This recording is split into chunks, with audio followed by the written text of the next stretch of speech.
আল্লাহ তুমি সমস্ত যুবককে হারাম রিলেশনশিপ থেকে বাঁচাই দিও, পড়না আমিন।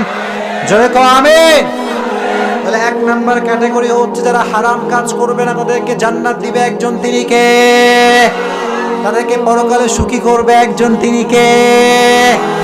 তাহলে আমাদের জীবনের সবচেয়ে বড় সফলতা টাকা পয়সা কামানো নয়, আমাদের জীবনের সবচেয়ে বড় সফলতা হচ্ছে জান্নাত পাওয়া। চিল্লায় কোন ঠিক কিনা? আল্লাহ বললেন ফামান যুহজিহা আনিন নারি ওয়া উদখিলাল জান্নাতা ফাকাদ ফাজ। আল্লাহ বললেন কিয়ামতের কঠিন ময়দানে টাকাওয়ালা সফল হবে না, বিশাল বড় সেলিব্রিটি সে কিন্তু সফল হবে না। কিয়ামতের কঠিন ময়দানে সফল হবে তারা, জান্নাত পাবে যারা। চিল্লায় কোন ঠিক কিনা?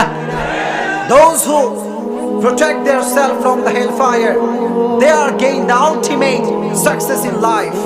কিয়ামতের কঠিন ময়দানে টাকা